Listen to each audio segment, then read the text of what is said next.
Hi, I'm Pam, and this is my monthly update video letting you know everything that I was up to in the month of January.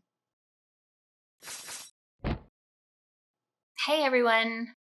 It's been a while since I made an update video. I ended up skipping my update video last month because I was just kind of in the thick of making all of my end of year content from 2025.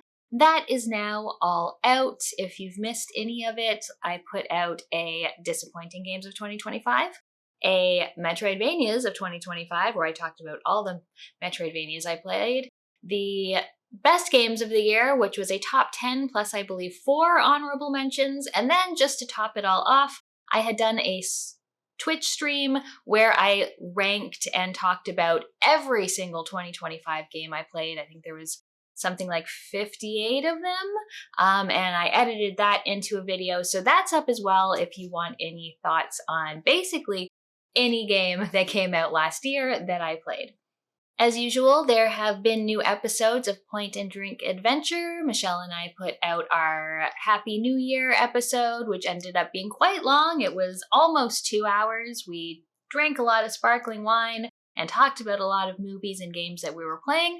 There should also be a new episode coming out sometime this week, which we recorded last weekend as well. One other update I have is that I have started updating my Steam curator page. I've technically had one for a while, but I always found it kind of a pain in the butt to update. Now I've gone through with some games from the last few years, some of my favorite indie games. There's sort of some genres I'm sticking to, although, you know, my taste is pretty broad, but I've got lists for Metroidvanias, FMV games, puzzle games, co-op games, horror, and a category that I think I called Strategy, Management, and Stress, which is a particular type of game that I really like, and if you really like it too, then I've got some recommendations there. The page is just Cannot Be Tamed. If you search for Cannot Be Tamed Steam Curator, or I will have a link to it in the description below. You can follow that page for anything that I'm recommending that you can get on Steam. So I actually have one pickup from over Christmas. Dylan and my friend Holly sent us something very cute. She sent us some Hollow Knight playing cards, which are absolutely adorable. There's a white set and a black set. I'm not sure where these came from, but they're very cute. They just have sort of Hollow Knight type art for everything. We've got like the knight, who's this? Oh, and then the Hollow Knight, and a bunch of different characters, and just like really nice art with all of that sort of nice decorative flourishy stuff on the backs of the cards. So these are very cute. Thank you so much, Holly. Oh, I just noticed on the top it says Slug Cat Go. So I guess that's where these are from.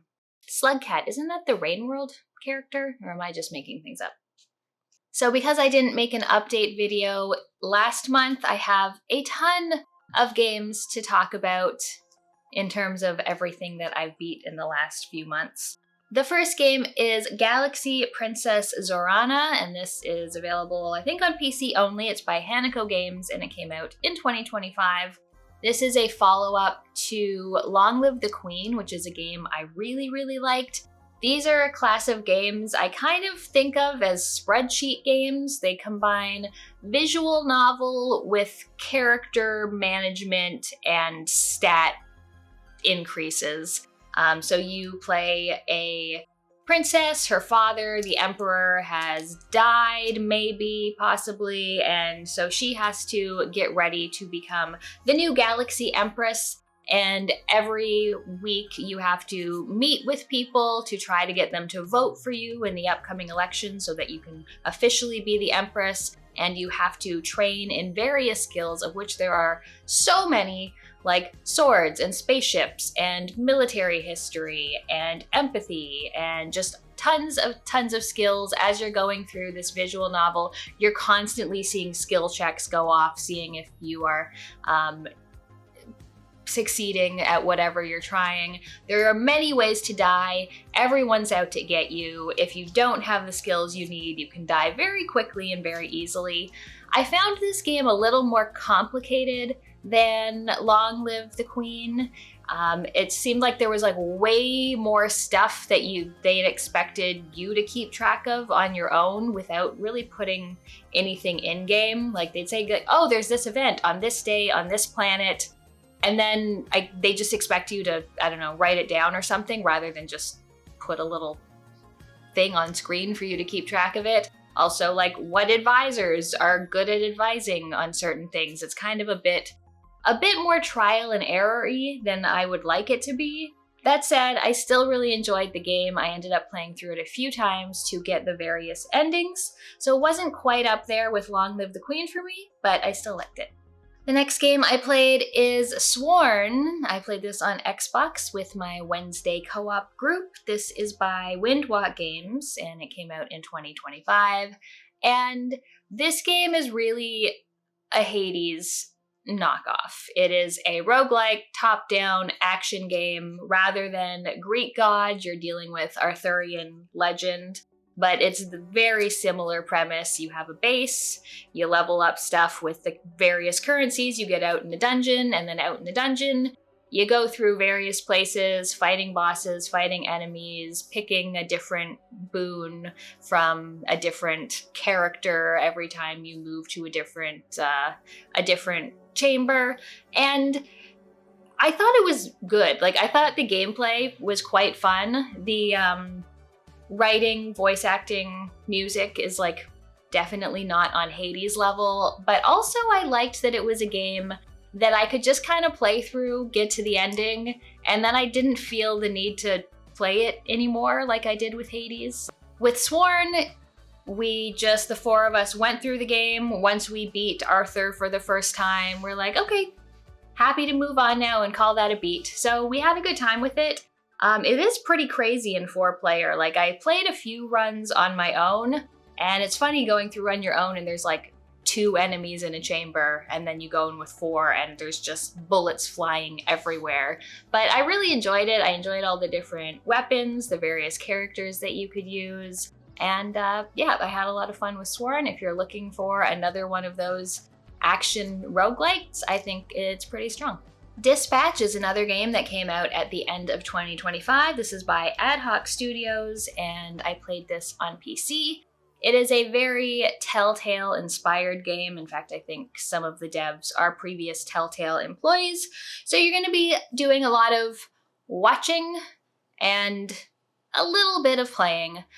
This is about a series of superheroes. You play a guy who doesn't have super abilities, but he does have a super Iron Man suit that lets him behave like a superhero. And he's come upon hard times, and he's been hired to be a superhero dispatcher, basically a company that employs superheroes for kind of like a personal security and sometimes personal errands for the people in the city. So a lot of it is going through the story, making dialogue choices, deciding what way you want to go. And then there are QuickTime events that you can do as well. And then there is the dispatch minigame where you have your set of superheroes who each have their own strengths and weaknesses. You get a call. It's like, oh no, a cat's up a tree. And you have to assign a superhero, and hopefully their skills line up with the skills needed for that job. So I thought that Dispatch was excellently written, excellent voice acting. I thought the story was really good. I enjoyed watching it a lot. I just had that kind of conflict where I was like watching it and thinking like, can I play now, baby? But then every time there was gameplay, like the quick times events, I was just like, this is kind of annoying. And then the dispatch game was like, whatever. So I wanted to play more, but at the same time, I kind of would have liked it more if I could have just watched it for 4 hours.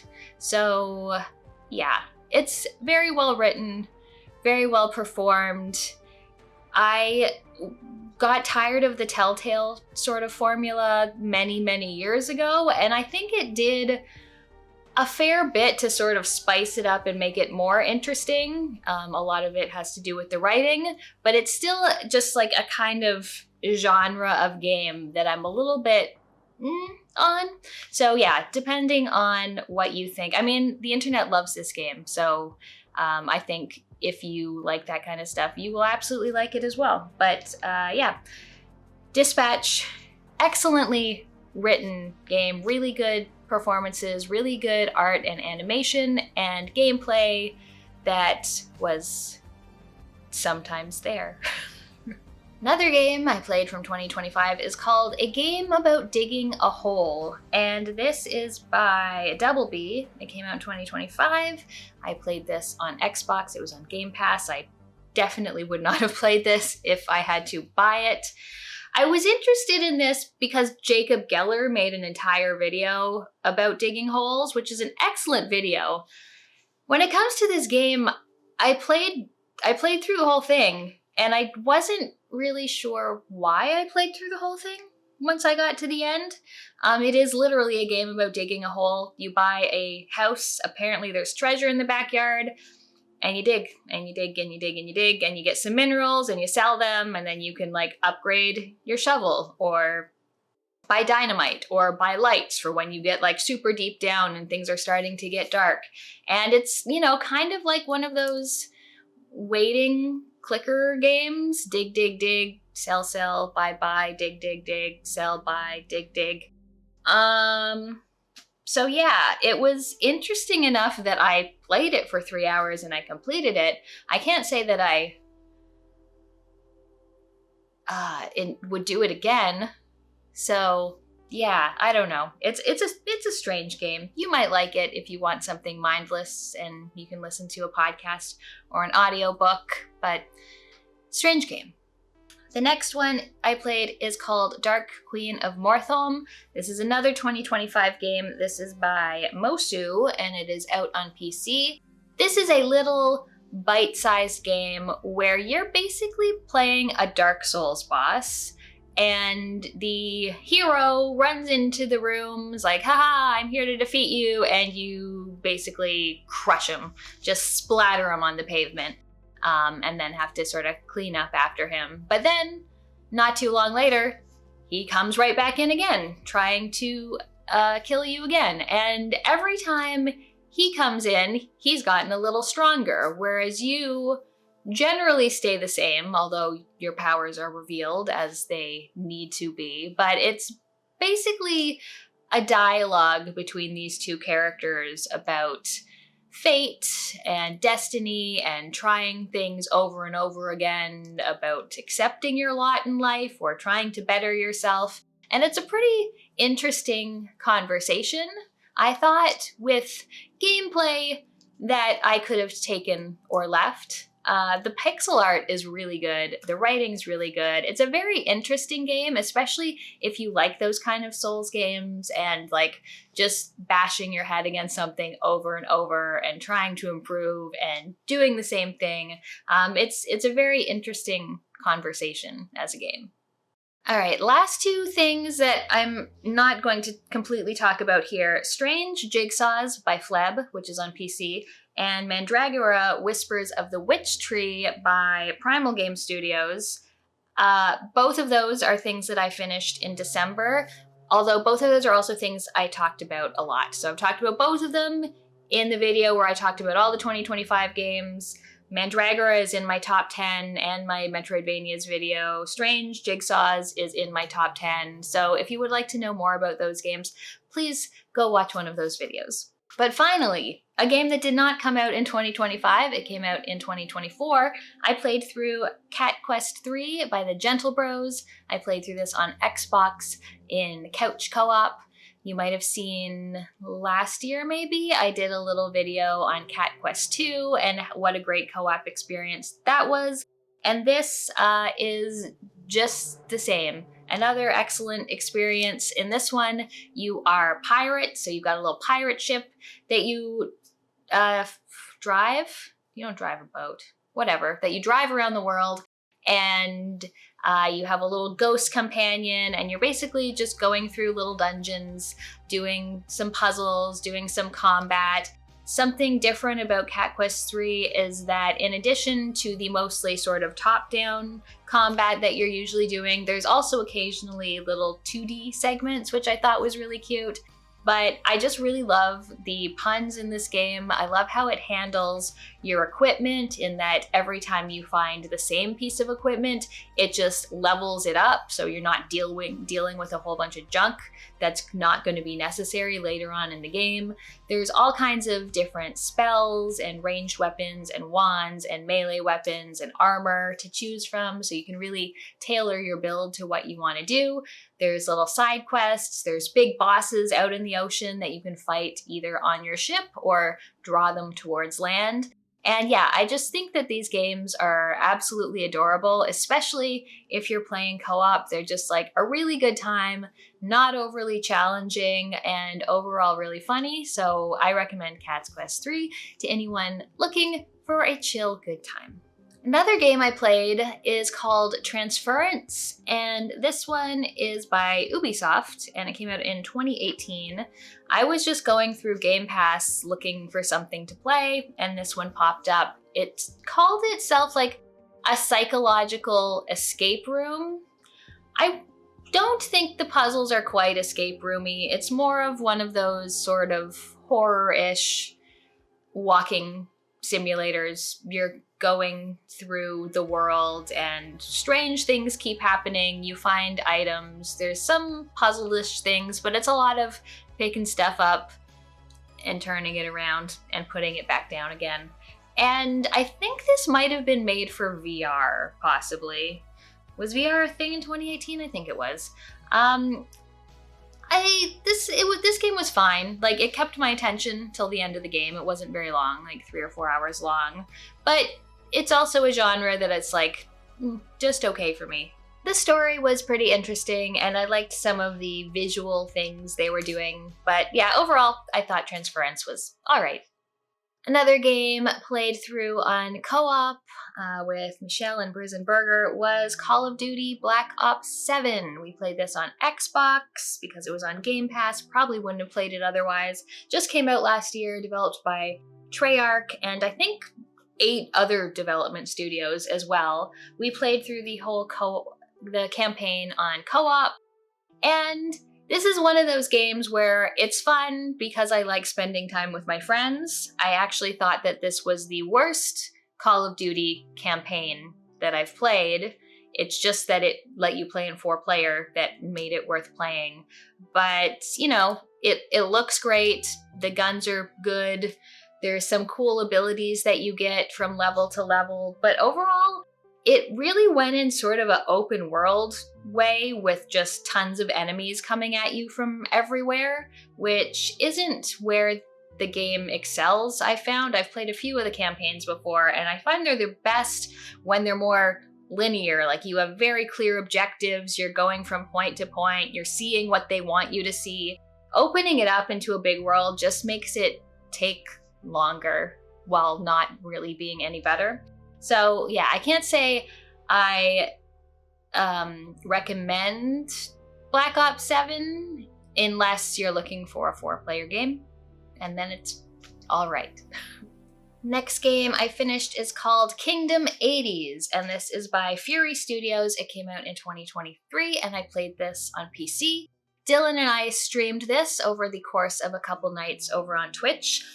I love the Kingdom games, Kingdom and Kingdom 2 Crowns. Those are games I have sunk so many hours into. They're this perfect blend of stressful and chill, very unguided, figure it out yourself kind of survival-y games where you're exploring a land, building it up, getting people to work for you, build up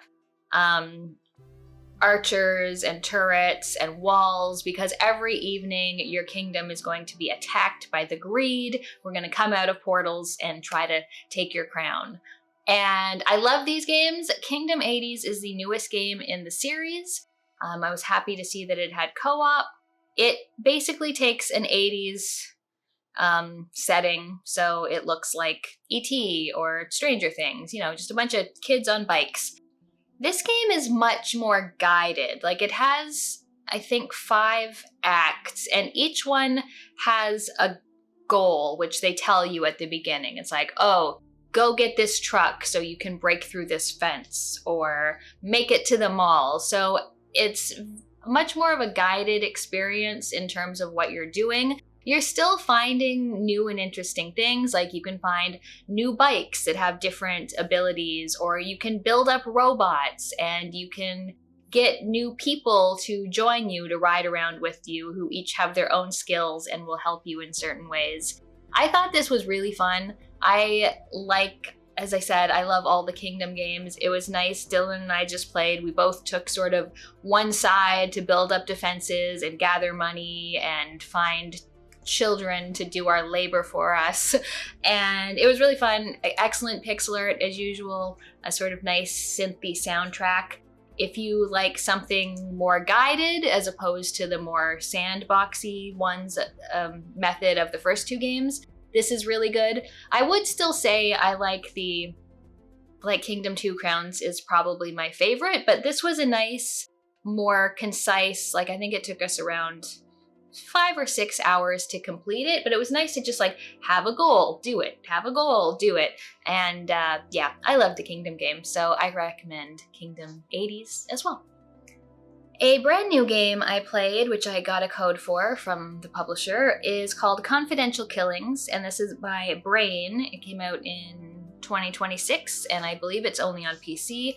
And this is very much like the Curse of the Golden Idol, same kind of gameplay, except this takes place in LA with a bunch of famous people, directors, and people keep dying, and weird drugs keep showing up, and this weird kind of culty religion keeps being mentioned. So you're going through a series of cases. You examine people and they'll say something, or you look at their ID and some words are underlined, and you click on those underlined things. It adds to a bunch of words, and then you have to do a whole bunch of fill in the blanks. So you have to identify who everyone in the scene is, and then do a big sort of Mad Lib, this person was shot with this by this person because this, and he was mad that this person did this. So just gathering all the clues and then finding out exactly how they go together. And I thought this game was a little bit underwhelming, didn't really live up to Case of the Golden Idol. I found that sort of the way you gathered your words was a little bit haphazard. You would talk to someone and you would see their ID and their name was on it, and you couldn't click the names there. You had to find the names from another clue somewhere else, which was a little bit frustrating. Nothing was super challenging in terms of putting it together. I did like some things about it. I liked the art. I liked the more modern kind of story that it had. Overall, though, it was just an okay experience. I think it took me maybe 3 hours. It was fairly short, which is fine. But yeah, I felt like the puzzling just was missing a little bit of something, and it could have been implemented a little better. Next game I played, another brand new one from 2026, is Mio Memories in Orbit. This is by 1000xRESIST, and I played it on Xbox. I did get a free key for this, and I did make an entire review on it. If you want to check that out, hear my full thoughts on Mio. Overall, I really liked it. I thought it was an absolutely beautiful game with some excellent exploration. I feel like the exploration and the platforming were really top tier. I do have some complaints about the combat, although I think the bosses themselves are very cool. Your combat abilities are a little bit lacking. Since I made that review, I did go back and play some more of it. There are some later areas with much more difficult platforming that I really enjoyed. This place called the Crucible, with one section is a bit of a puzzly platform thing, and one is just a press jump at the right time kind of thing with a lot of timed things or chasey things where lava's moving up. I thought that was really excellent. But yeah, Mio, very beautiful. If you like Metroidvanias that are more about exploration and platforming than combat, then I definitely recommend it. Everyone's been talking about it on the Metroidvania subreddit, and a lot of people find it very difficult and frustrating. I didn't find it that difficult or frustrating, so, you know, your mileage may vary, but I really enjoyed Mio. A game that I've had on my to playlist for a while that I finally got to when it came on Game Pass is 1000xRESIST. This is by Sunset Visitor. It came out in 2024. And this game won all kinds of awards like Hugos and Peabodys. It is an excellent science fiction story. It tells about a world in which most of humanity is dead. They died from a disease which came from these visitors from elsewhere, but one young woman was immune and ended up cloning herself. And when the game begins, you're playing one of her clones, and each of the clones has a job. So you're Watcher. There's also a Knower and a Healer and various other characters. One of their names is hilarious. I'm not gonna tell you it, but when I found out this character's name, I laughed so hard. And I'm not gonna say it's a visual novel because it's not a visual novel, though it is mostly story. It is mostly talking and learning about these characters, but there are also a lot of segments where you're running around in third person, finding people to talk to, finding little items to examine and things. There's not really any puzzling. There's a couple brief dialogue kind of puzzles. They do put in a little grapple thing, which is a kind of strange idea, but the draw in this game is absolutely the story, which just goes into like survival and generational trauma and motherhood and just like some really, really cool science fiction ideas. I think the writing is absolutely fantastic. It took me probably about 12 hours to finish, but like I never found myself bored. I never felt like I wanted to tell people to shut up. Like the writing is just exact and concise, and no one is ever talking too much. They're talking just the right amount, and the dialogue all comes off as very, very natural. And just peeling back the layers of this story as it sort of hops back and forth through time is just really, really interesting, and it tells a great story. So if you like very narrative heavy games and good sci-fi ideas, then I definitely recommend 1000xRESIST. And last but not least, a game that I just finished last night actually. Dylan and I had been playing this for the last month or so. We played Silent Hill F. We played this on Xbox. This is developed by Neobards Entertainment and it came out last year. And I've personally only played Silent Hill, the original, which I made a video on a while back, and a little bit of Homecoming. This one takes things in a different direction in that it takes place in Japan. You play a young girl dealing with the horror of growing up, of expectations, of gender roles, of shitty parents, and her town keeps getting taken over by this fog monster and these red flowers everywhere. And she's going through sort of like the dark world and the real world, fighting monsters, talking to her friends, losing her friends. I thought, well, I have very little to compare this to, but compared to the other Silent Hill games I've played, the gameplay was like 100 times better. Very little, what's this? Nothing special. Occasionally. It still did it occasionally. But it had a cool inventory system, although, of course, you ran out of inventory frequently. The combat, way better than any Silent Hill I've ever played before. She had a supersonic dodge, which was a little confusing, but I liked the attacking and the parrying and the locking onto enemies.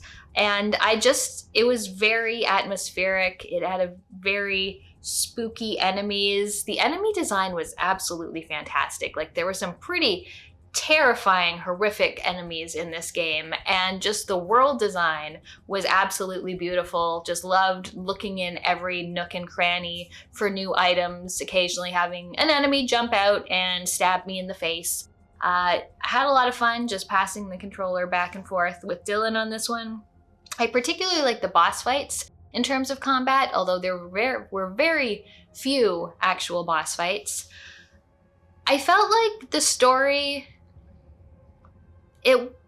I liked a lot of what it was saying. Like, a lot of the themes were interesting. I did find it was all a bit obtuse in terms of like what the fuck is actually going on here, because it did seem almost entirely symbolic rather than anything being real in the game, maybe.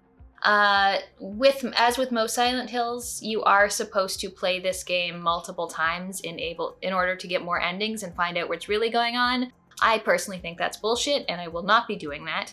I'll probably just look up what the other endings are. But in terms of a gameplay experience and just like the aesthetic and the themes, I thought it was really good. Alright, that is it. That is all the games that I was playing in December and January. Looking forward to playing more 2026 games. Honestly, feeling a little bit burnt out based on just all the end of year content.